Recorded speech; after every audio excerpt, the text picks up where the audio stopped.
Hola, mi nombre es Erwin Sansonetti y les voy a hablar sobre el procedimiento implementado en América Latina para la remuneración de trabajadores. En ese caso voy a tomar en cuenta lo que es unas referencias que tomé en cuanto al Banco Interamericano, perdón, de Desarrollo.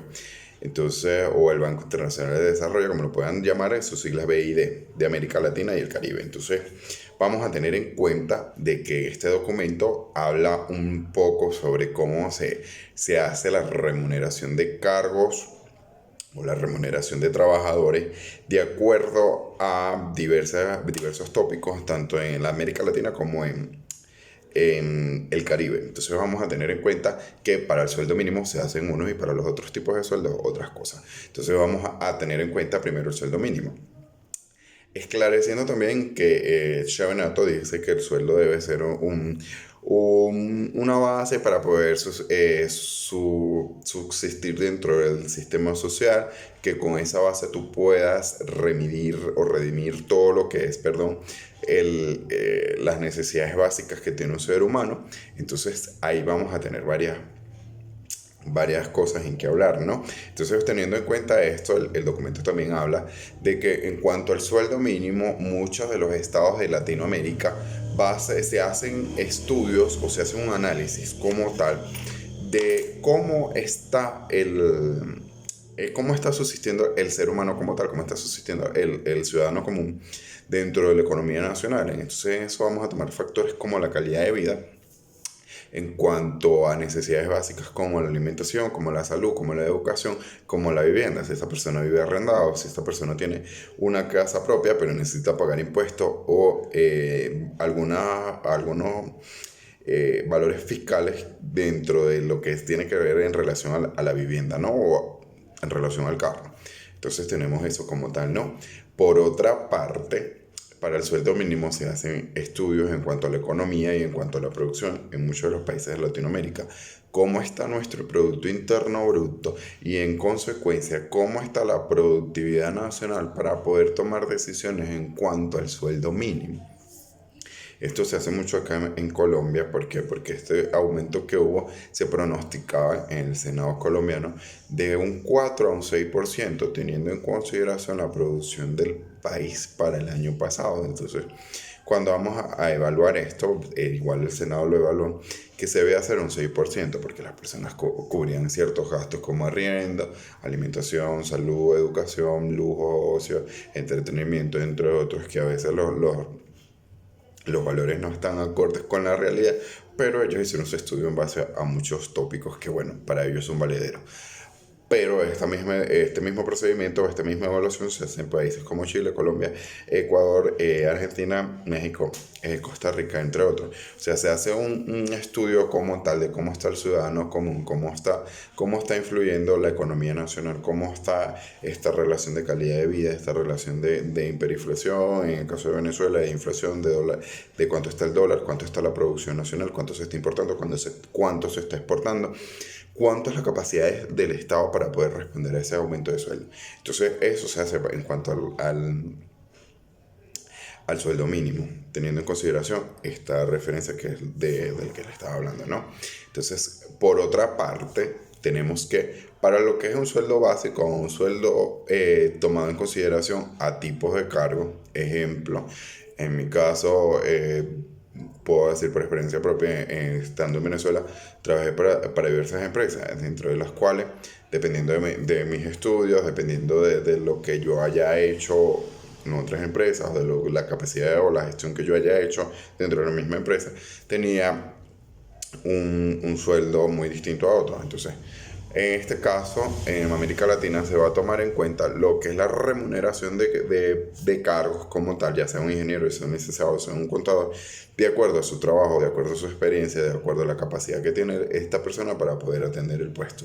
Entonces se hacen de acuerdo, teniendo en consideración la en base, las del sueldo mínimo, pero añadido a esto se va a tomar en cuenta diversos tópicos o variables que tienen que influir dentro del desarrollo del puesto, dentro del desarrollo de la gestión que tiene la persona, dentro del puesto que va a ejercer y dentro de su experiencia, títulos profesionales, posgrado, diplomados, etcétera, ¿no? Esto también pasa para ya sea, como les venía contando, como sea un ingeniero, un contador, infinidad de profesiones, ¿no? Entonces eso aplica también de manera constante en América Latina y el Caribe. En este caso de Colombia, se hace, en mi caso que tengo experiencia también acá en Colombia, se hace en función de las experiencias que tenga la persona como tal o del perfil que crea la empresa como tal para poder pagar ese sueldo que se debe dar.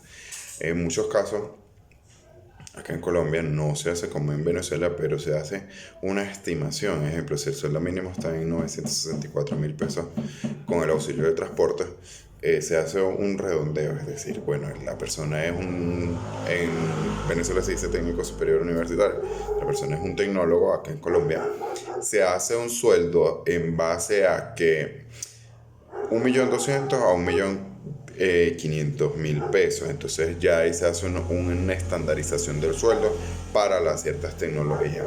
Para un nivel profesional, ya sea licenciado o ingeniero, dependiendo del cargo que vaya a ostentar, se hace en base a 1.800.000 o 2 millones, dependiendo de la empresa y dependiendo de la capacidad que tenga la empresa como tal para poder pagar este puesto, dependiendo del perfil que haga la empresa, dependiendo del estudio que haga la empresa. Entonces esto lo vamos a ver. En el caso de Venezuela, me trasladó a años anteriores donde trabajé en ciertas empresas, se hacía también eso. Voy a decirlo de mi persona. En mi persona trabajé para un medio impreso por ser licenciado de comunicación social, tenía un diplomado en investigación criminal, una especialización en marketing digital, un diplomado en diseño gráfico, aparte de eso soy docente. Entonces, todos estos estudios hicieron que ellos hicieran una base a mi sueldo en mi persona como tal, que se adaptara a este perfil que tenía la empresa y sin embargo a todas las habilidades y experiencias que yo tenía en diferentes áreas para poder valorar este empleo. En cuanto a cómo se aplica estos procedimientos en Venezuela, ya pude hablar un poco en cuanto a los sueldos que se hacen básicos o sueldos integrales que se hablan en Venezuela o sueldos de acuerdo al puesto de trabajo. Pero en cuanto al mínimo, no se hace así. Se hace igual un estudio de la economía nacional, un estudio de la calidad de vida del trabajador. Sin embargo, de manera subjetiva, puedo decir, como un estudio, se puede decir que el gobierno no lo hace así en forma de general de Latinoamérica, sino que en base a sus deducciones, ellos dicen que, bueno, yo le doy un beneficio de comida al mes, yo le doy un beneficio de un bono al mes, yo le doy un beneficio X al mes. Entonces, por ende, el sueldo sería un extra, un plus que él pueda costear sus lujos o factores de entretenimiento, etcétera, ¿no? Entonces, ahí es donde hay un error. ¿Por qué? Porque el sueldo es, como lo dice Shia Benato, un factor que va a cumplir un objetivo como tal, es cubrir las necesidades básicas del ser humano, del trabajador, cosa que no lo puede hacer porque vamos al caso. Una persona o el gobierno como tal no garantiza que la bolsa va a llegar al mes, que la cajita va a llegar al mes, que el bono va a ser que va a ser mensual, sino que va a ser esporádico. Entonces van a haber muchas cosas que influyen dentro de este aumento de sueldo, dentro del método, dentro de la implementación, dentro del estudio que no funciona. Entonces vamos a ver que hacen un estudio, que hacen un aumento de sueldo muy aislado a lo que está la economía latinoamericana o que está el mercado laboral latinoamericano. Haciendo una resaltación de que a veces en Venezuela hay mucho beneficio, hay muchas cosas que se deben valorar que no las hay en el extranjero, ¿ok? Pero bueno, pasan sus errores. De manera de conclusión, Venezuela, en este caso de este gobierno, hay muchos procedimientos en la parte laboral que no se hacen, muchos procedimientos que se toman de manera subjetiva, de manera peyorativa, que bueno, que no ayudan de manera síntesis o en síntesis, que lo que hacen es repercutir dentro de la vida del trabajador, dentro de la economía del trabajador y que en fin no traen beneficios como tal. Espero les haya gustado, muchas gracias.